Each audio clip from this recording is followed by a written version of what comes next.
Programme ছিল, সেই প্রোগ্রামকে কেন্দ্র করে গতকালকে পর্যন্ত কিন্তু বেশ ধরাধরি চলছে। তো সেটাও তো মুক্তিযোদ্ধাদের একটা অনুষ্ঠান ছিল, মুক্তিযুদ্ধ বিষয়ক একটা অনুষ্ঠান ছিল, সেটাকে মব করেই ছোট করা হয়েছে।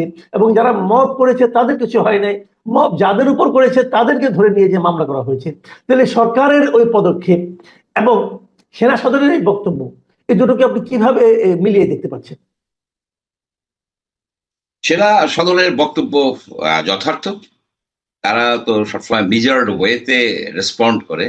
এখানে তারা যখন দেখতেছে যে এই ৭১ মঞ্চের এরা কিছু বলার আগেই আপনার বক্তব্য কেউ ঠিক মতো দিতেই পারে না। মনে হয় একজন শুধুমাত্র কার্জন সাহেব কিছু বলার হয়েছে।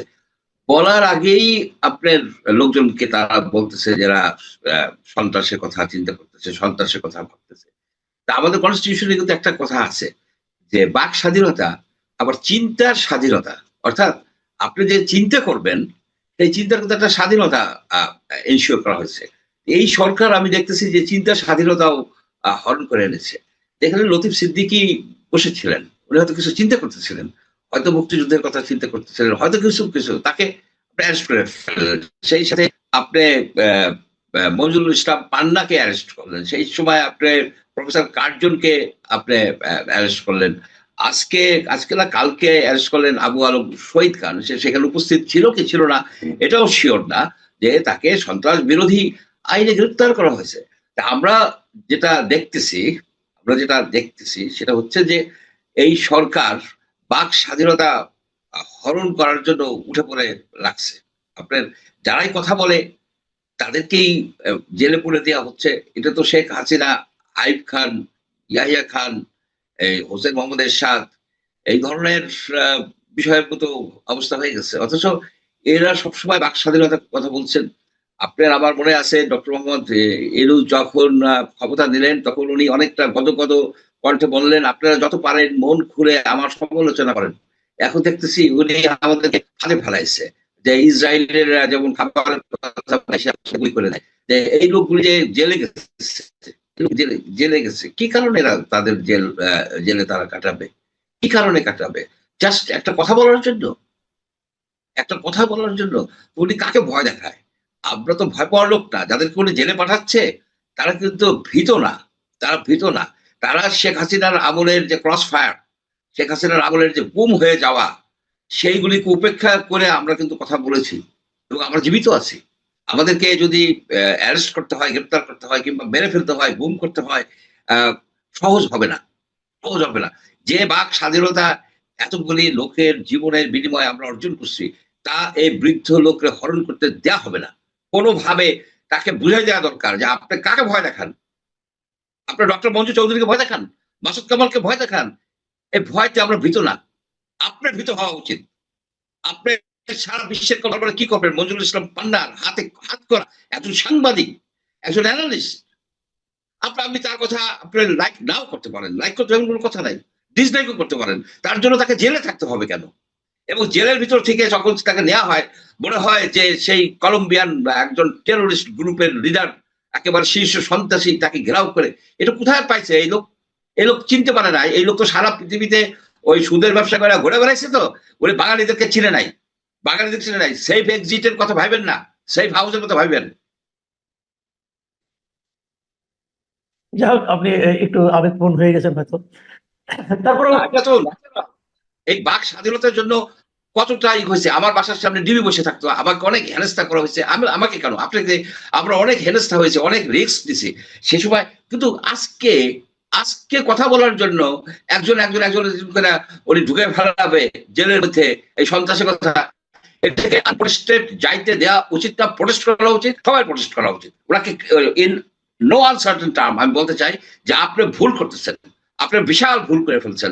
আজকে দেশ একটা মাচ্ছন্ন সিচুয়েশন হয়ে গেছে। কবর থেকে লাশ উঠে সেই লাশকে উপরে আপনার পিটাইয়া তারপর পোড়াই দেওয়া হয়েছে।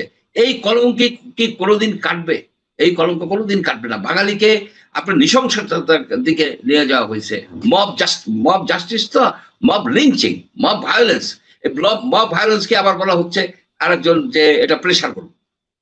এইসব কতগুলি উদ্ভট টাইপের লোককে উনি একত্রিত করে এই বাংলাদেশের এই সরকারের মধ্যে ঢুকে তাদের মানে ধারণাই নাই তাদের ধারণাই নাই যে মানুষ যখন হিংসার দিকে চলে যায় সেই হিংসা থেকে ফিরে কেমনে আনবেন আপনি।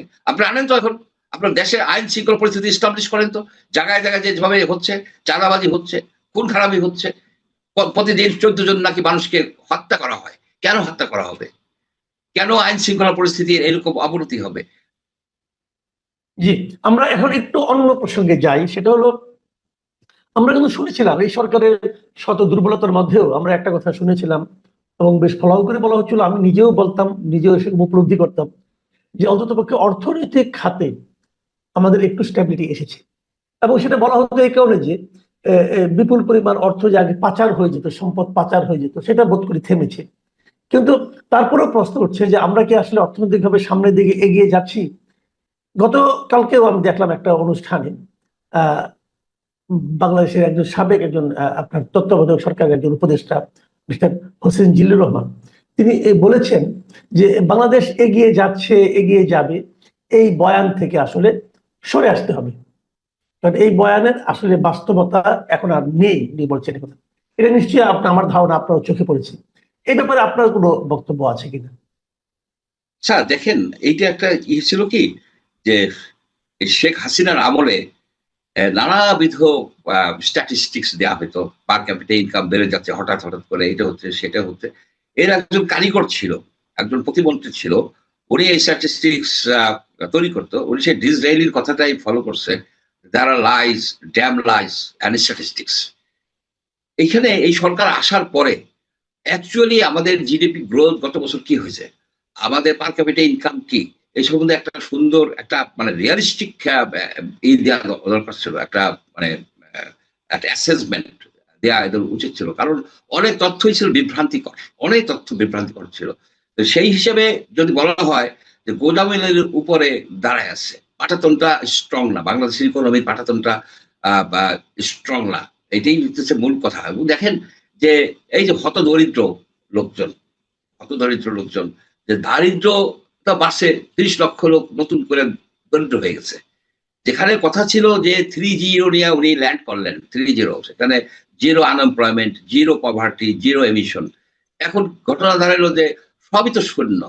আপনার জিরো আনএমপ্লয়মেন্টের দরকার নাই ভাই, যে আনএমপ্লয়মেন্টটা ছিল যতটুকু ছিল ততটুকু ফিরেই আনেন, যতটুকু ফিরে আনেন। আপনার লোক এই হয় কিভাবে, দরিদ্র হয় কিভাবে, সে বিষয়ে তো আপনি কোনো কথাই বলছেন না। আপনি তো কথা বলা দরকার, আপনি এক্সপ্লেইন করা দরকার।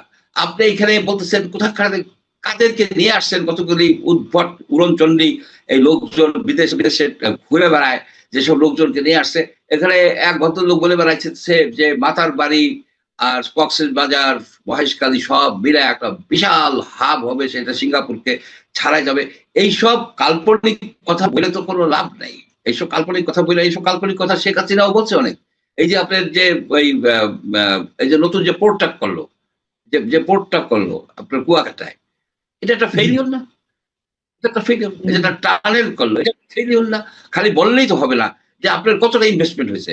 আপনার যারা ইন্ডাস্ট্রিয়ালিস্ট, যারা অ্যাকচুয়ালি ইন্ডাস্ট্রি চালায়, যারা বিজনেস করে, তাদের বক্তব্য মাঝে মাঝে শুনি। তারা বলে যে কিসের ইনভেস্টমেন্ট হবে, আমরা যারা ইন্ডাস্ট্রি করছি আমরাই তো ফাইসে গেছি। আমাদের গ্যাস দিতে পারে না, আমাদেরকে বিদ্যুৎ দিতে পারে না, আমাদের জ্বালানির কোনো নিশ্চয়তা নাই। সেইখানে কোন ইনভেস্টরটা আসছে, কারা আসছে, গত 1 বছরের মধ্যে কারা আসছে? আমরা তো এদের কাছে বলি না যে আপনি ইনভেস্টর আনেন। আপনি কি করতেছেন? আপনি ইলেকশন দিবেন, আইন শৃঙ্খলা পরিস্থিতি ঠিক রাখবেন, যেখানে যেখানে সেইখানে গুন্ডাদের, সেই টেরোরিস্টদেরকে, সে অভিজিৎ রায়ের হত্যাকারী যারা আছে তাদেরকে আপনি ছেড়ে দিচ্ছেন, ওদিকে পোর্ট দিয়ে দিচ্ছেন বিদেশিদের হাতে। এখানে আজকে দেখলাম কিছুক্ষণ আগে বলছে যে পোর্ট বিদেশিদের হাতে থাকবে। কেন পোর্ট বিদেশিদের হাতে থাকবে? বাংলাদেশের লোকেরা পোর্ট চালাতে পারে না? এ পোর্ট কি আপনার ব্যর্থ পোর্ট? এ পোর্ট দিয়ে এক্সপোর্ট হয় না? তাকে কে বলছে যে আপনি পোর্ট এই দিবেন? আপনার কি এই কাজের মধ্যে পড়ে, টার্মস অফ রেফারেন্সের মধ্যে পড়ে যে পোর্টটা 30 বছরের জন্য আপনি দিয়ে দিবেন? আপনি তো দুদকের কেসে পড়বেন। আমি তো সাসপেক্ট করি এখানে আপনার অর্থনৈতিক সুযোগ সুবিধা আপনি নিচ্ছেন। আপনি বিরত হন। ডক্টর ইউনূসকে আমি বলতে চাই, আপনি বিরত হন। এই বৃদ্ধ বয়সে জেল খাটা কিন্তু সোজা ব্যাপার না। আপনার এই যে আবু আলম শহীদ খন্দকার, শহীদ খান, তারপরে মঞ্জুর সব পান্না, এরা ইয়াং, এরা জেলে সহ্য করতে পারবে। আপনি জেলে সহ্য করতে পারবেন, আপনি তো জেল হবে। আপনি কেন বাংলাদেশের পোর্টকে আপনি অন্যদের হাতে দেবেন টেন্ডার ছাড়া? আপনাকে কে বলছে? আপনাকে কি এটা বলা হয়েছে? আপনি দিচ্ছেন, আপনি অর্থনৈতিক কারণে দিচ্ছেন। একেবারে এটা আমাদেরই। আপনি বলছিলেন যে ইমিডিয়েটলি আপনার অ্যাডভাইজাররা তাদের সম্পদের হিসাব দিছে। তার সম্পদের হিসাব দিছে? কেউ দিছে? আপনি পারাইছেন কাউকে দিয়ে বলাইতে যে এই আমার সম্পদের হিসাব? এই যে যেসব লোকজন দুর্বৃত্ত, আওয়ামী দুর্বৃত্তদেরকে কারা আশ্রয় দেয়? আপনার অ্যাডভাইজারদের লোকেরা আশ্রয় দেয়, প্রশ্রয় দেয়। তাদের ব্যবসা বাণিজ্য দেখে, তাদের অফিসে যেয়ে বসে। আমাদের কাছে খবর আছে। আমরা এই দেশে থাকি। আপনি এই দেশে থাকতেন না। আপনি জানেন না। বাঙালিকে আপনি ভয় দেখাবেন না। বাঙালির সাথে আপনি ওই চালাকি করতে যাবেন না। চালাকি করতে যাবেন না। আপনাকে যে কাজের জন্য আনা হয়েছে না পারলে ছেড়ে দিয়ে আপনি চলে যান। Get lost. জি, অনেক ধন্যবাদ। আমরা আলোচনা আসলে আরো লম্বা করতে পারতাম, কিন্তু আর করছি না। কারণ আমার কাছে মনে হচ্ছে আপনি একটু আবেগপ্রবণই হয়ে গেছেন, যে কোনো কারণেই হোক। আসলে বাস্তবতা, এটা বাস্তবতা। বাক স্বাধীনতার জন্য আমরা এত কথা বলছি, এত রিস্ক দিছি। সেই বাক স্বাধীনতা উনি কিভাবে হরণ করে? কি কোন কিভাবে হরণ করে? উনি এক একটা লোককে ধরে ধরে এবং বলকে আমি জানি না। আপনি না জানেন তাহলে আপনি কেন গভর্নমেন্টের ব্যক্তি হন? জি, অনেক ধন্যবাদ, অনেক ধন্যবাদ জনাব মঞ্জুর আহমেদ চৌধুরী। আজকে আলোচনা এখানে শেষ করতে যাচ্ছি। প্রিয় দর্শক, আপনারা শুনলেন বিভিন্ন বিষয়ে জনাব ডক্টর মঞ্জুর আহমেদ চৌধুরীর বিশ্লেষণ। ডক্টর মঞ্জুর আহমেদ চৌধুরী এই সম্পর্কে একটু বলি। উনি কিন্তু মানে আবেগপ্রবণ হয়েছেন বলে আমি দু একবার বলেছি বটে, কিন্তু ওনার সব বক্তব্যই কিন্তু ওনার অভিজ্ঞতাজাত, এবং এই বক্তব্যগুলোর সারবেত্তা কতটুকু সেটা কিন্তু আপনি একজন দর্শক হিসাবে, এদেশের নাগরিক হিসাবে আপনারা উপলব্ধি করতে পারবেন। অনেকে হয়তো আমার ধারণা এমনও ভাববেন যে কথাটা আপনি ভাবছেন, যে কথাটা আপনি আপনার ঘরের মধ্যে আপনার বন্ধু বান্ধবের সঙ্গে আলোচনা করছেন, হয়তো সেই কথাগুলোই ডক্টর মঞ্জুর আহমেদ চৌধুরীর কণ্ঠ দিয়ে উচ্চারিত হলো।